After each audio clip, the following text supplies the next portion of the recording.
Olá pessoal do nono ano da Rede Municipal de Ensino de Picos, tudo bem com vocês? Aqui quem fala é o professor Rubens Leal da disciplina de Geografia. Gostaria de convidá-los a assistir a nossa aula de número 26, onde farei uma retrospectiva dos conteúdos abordados ao longo desse terceiro bimestre letivo, que envolve os meses de agosto e setembro. Vamos nessa então? Então você poderá acompanhar todos os conteúdos elencados na aula de hoje no seu livro didático entre as páginas de número 134 e 200. Perceba que é uma gama muito grande de páginas, porque são vários conteúdos que foram contemplados nesse bimestre e que nós faremos uma revisão geral agora. Vamos nessa então? Então nós começamos esse terceiro bimestre lá no início de agosto, abordando a Rússia. A Rússia, que é o maior país do mundo em extensão territorial, com 17 milhões de quilômetros quadrados. A Rússia, que foi o país que vivenciou pela primeira vez no mundo uma experiência socialista, com a Revolução Socialista de 1917. Tornou-se União Soviética, participou da Guerra Fria, mas terminou se desintegrando, enfraquecendo economicamente, e em 1991 a União Soviética se dividiu em 15 nações, sendo a Rússia a maior herdeira dessa divisão. A Rússia herdou da ex-União Soviética a maior extensão territorial, o arsenal militar soviético, o arsenal nuclear e todo o projeto espacial, além, é claro, de toda a importância geopolítica da ex-União Soviética. Graças à ex-União Soviética, a Rússia é membro do Conselho de Segurança da ONU, ao lado de Estados Unidos, França, Inglaterra e China. É membro do G8, que envolve os 7 países mais industrializados do mundo e a Rússia. E a Rússia tem um grande prestígio geopolítico herdado da época em que ela fazia parte da União Soviética. Lembrando que atualmente a Rússia trava um conflito desde 2014 com a sua vizinha, a Ucrânia, envolvendo a região da Crimeia, que fica na fronteira entre os dois países. A Crimeia era ucraniana, mas foi invadida e anexada pelos russos em 2013, iniciando aí um conflito. Essa questão, inclusive, caiu no Enem, em provas passadas. Na verdade, o grande interesse russo na Crimeia é a questão econômica. A Crimeia é uma área rica em reservas de petróleo e principalmente de gás natural. Partimos depois da Rússia para a Ásia. Nós sabemos que a Ásia é o maior país do mundo em extensão territorial, são 44 milhões de quilômetros quadrados e são o mais populoso continente do mundo com 4 bilhões e 400 milhões de habitantes. Isso dá uma média de população relativa, de densidade demográfica de 100 habitantes por quilômetro quadrado. A Ásia tem 50 países e tem essa subdivisão: Oriente Médio, Oriente Próximo, Extremo Oriente, Ásia Setentrional, Ásia Meridional e Ásia Central. O continente asiático, que tem a maior cadeia de montanhas do mundo, a Cordilheira do Himalaia, onde fica o Pico do Everest, a maior altitude do planeta, com 8.848 metros, ali na fronteira entre China e o Nepal. E tem também a maior depressão do mundo, o Mar Morto, entre Jordânia e Israel.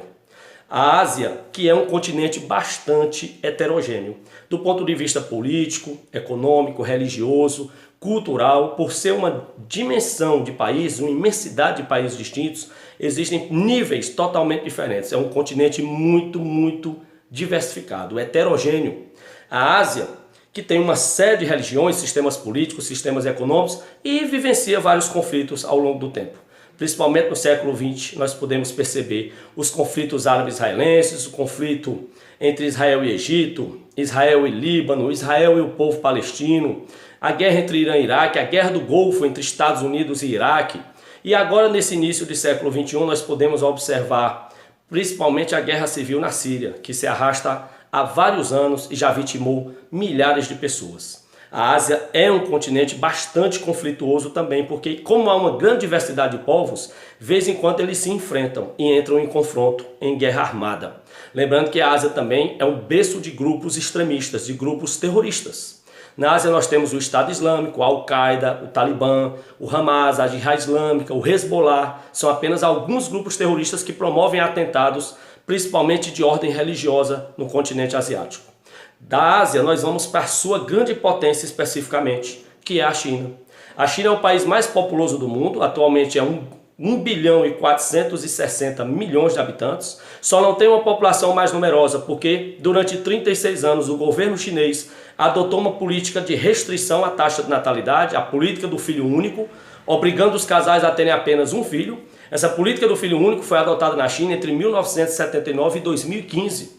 Por que acabou em 2015? Porque a população chinesa envelheceu e não está tendo jovens para repor o mercado de trabalho. Por isso o governo resolveu flexibilizar e permitir que os casais voltassem a partir de 2015 a ter mais de um filho. Mas durante 36 anos a China tinha a política do filho único. A China, que caracteriza-se hoje como uma das economias que mais crescem, é a maior potência asiática, é uma plataforma de exportação. Professor, o que é uma plataforma de exportação? É um país cujos seus produtos eles são vendidos para o mundo todo. A China produz todo tipo de gênero industrializado, em todos os mercados. Se você for ao centro de Picos, você encontrará uma gama de produtos chineses, desde tênis, peças de roupa, eletroeletrônicos, fone de ouvido, aparelhos celulares, brinquedos. É uma gama de produtos chineses que ganharam o mercado mundial e tornaram o país uma economia pujante e uma plataforma de exportação. O lado negativo da China é o governo ditatorial. O regime autoritário chinês censura, prende, tortura, exila e executa inimigos do regime. A China vive uma ditadura desde 1949 que não permite a atuação dos direitos humanos no país. Saindo da China, vamos para o país vizinho, o Japão, a segunda potência asiática, que até os anos 90 era a primeira, mas como a economia chinesa deu saltos de crescimento, terminou ultrapassando o Japão. Hoje o Japão é a segunda economia da Ásia e a terceira economia do mundo, atrás apenas de Estados Unidos e China. O que é importante ressaltar sobre o Japão? Seus aspectos físicos ou naturais. O Japão é um país estéril do ponto de vista natural e mineral, um país que não tem reservas minerais de combustíveis fósseis. O Japão fica numa área de instabilidade geológica, que é a área do Círculo de Fogo do Pacífico. Portanto, o Japão é uma área de instabilidade, com a presença constante de terremotos, tsunamis e atividades vulcânicas. E qual é o aspecto positivo do Japão? É o investimento maciço que o governo fez na educação do seu povo, na pesquisa e na produção tecnológica. O Japão destaca-se hoje em setores como o automotivo, setores de informática, robótica e a microeletrônica que tornam o país uma potência, uma referência mundial em tecnologia. E por fim, os tigres asiáticos, que é o nome dado a uns países da Ásia que cresceram de modo extraordinário nas últimas décadas e melhoraram seus padrões socioeconômicos. Os tigres asiáticos são divididos em dois grupos, os antigos tigres, que são os países que começaram a crescer já nos anos 70, Coreia do Sul, Taiwan, Singapura e Hong Kong. E os novos tigres, que são os países asiáticos que desandaram a crescer de modo sistemático apenas agora nos anos 90. Malásia, Filipinas, Tailândia e Indonésia. Já se fala de um nono tigre, o Vietnã, mas ainda não é um consenso entre os geógrafos, mas já é citado em alguns livros didáticos. Esses tigres, além de crescerem vertiginosamente sua economia, ganhando mercados mundiais, melhoraram em muito seus padrões socioeconômicos internos, como a qualidade de vida de sua população, melhoraram os índices educacionais, os índices habitacionais, alimentícios, enfim, são países que cresceram muito e ganharam destaque como tigres asiáticos. Forte abraço e até a próxima.